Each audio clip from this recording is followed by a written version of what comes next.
మీ దగ్గరికి ఇంకా మేజర్ గారు మాట్లాడలేదు, ఆయన మాట్లాడాక మళ్ళీ వస్తా సార్, ప్లీజ్. సో నమస్కారం అండి పవిత్ర గారు, if you can allow me. మీకు పెట్రోల్ డీజిల్ సప్లై చూసినప్పుడు ఫస్ట్ ఆఫ్ ఆల్ మనం ఏం ఆలోచించాలంటే, డిస్టర్బెన్స్ లేకుండా ప్రతి పౌరుడికి ఇండస్ట్రీకి పెట్రోల్ డీజిల్ రావాలంటే ఫ్యాక్టర్స్ ఏంటి అఫెక్ట్ చేసేది? What are the factors? First factor origin, ఎక్కడి నుంచి వస్తుంది. అది అందరికీ తెలుసు, 90% మనం ఇంపోర్ట్ చేసుకుంటాము అని. ఆ 90% కూడా దాంట్లో 50% మీకు గల్ఫ్ నుంచి వస్తుంది. అంటే UAE, Iraq and Saudi. Crude oil గురించి మాట్లాడుతున్నాను నేను ఇప్పుడు, గ్యాస్ గురించి మాట్లాడలేదు ఇంకా. అంటే ఇదంతా హార్మోస్ లోపల నుంచి రావాలి, జలసంధిని క్రాస్ చేసి రావాలి. 40 to 50%. Okay, just keep this in mind. Second, international logistics. International logistics అంటే ఆల్టర్నేట్ డెస్టినేషన్స్ నుంచి మనం తీసుకొచ్చినా కానీ, రష్యా నుంచి తీసుకొస్తామా, నైజీరియా నుంచి తీసుకొస్తామా, గోవా నుంచి తీసుకొస్తామా అంటే దాని డిస్టెన్స్ ఏంటి? డిస్టెన్స్ అంటే ఎంత సమయం పడుతుంది ఒక నౌక అక్కడ నుంచి ఇండియాకి రావడానికి? అసలు నౌకలు అవైలబిలిటీ ఉన్నాయా లేవా? ఉన్న ఫలంగా చేంజ్ చేయాలి రూట్స్ కాబట్టి. ఇది రెండో ఫ్యాక్టర్. మూడో ఫ్యాక్టర్ కాస్ట్.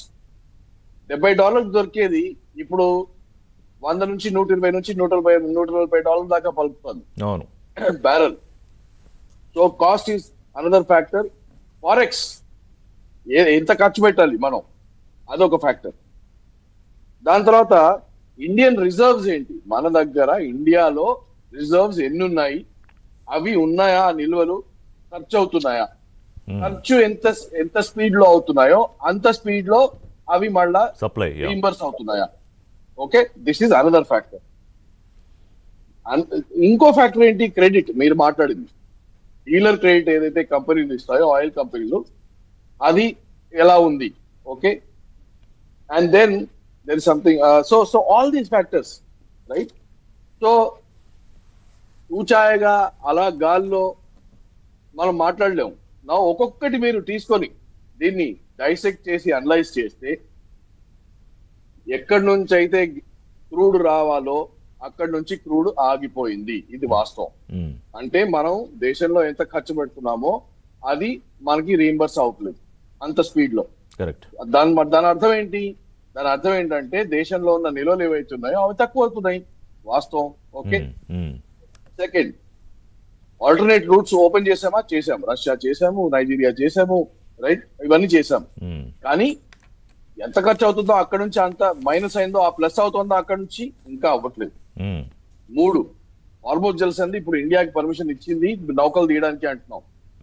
అయినా కానీ అన్ని నౌకలు అన్ని నిండి రెడీగా ఉన్నాయా? అవి రావడానికి ఎన్ని రోజులు పడతాయి? ఎక్కడ పోర్టింగ్ బర్తింగ్ అవుతుంది? ఎక్కడ సప్లై అవుతుంది? పోర్టింగ్ బర్తింగ్ అయిన తర్వాత అవి రిఫైన్డ్ ప్రోడక్టా, రిఫైన్డ్ ప్రోడక్ట్ కాదా, రిఫైనరీకి వెళ్ళాలా, రైట్? అక్కడ నుంచి రిఫైన్ అయ్యి మళ్ళీ మొత్తం ఇండియన్ డొమెస్టిక్ లాజిస్టిక్ సప్లైలో పెట్రోల్ పంప్ దాకా రావాలా? This takes time. So what can we say అంటే, భరతరెడ్డి గారు, ఇప్పుడు చూస్తున్న వాళ్ళకి మనకి అంటే ప్యానిక్ అవ్వద్దని చెప్దామా, లేకపోతే జాగ్రత్త పడండి, తక్కువ వాడుకోండి అని చెప్దామా?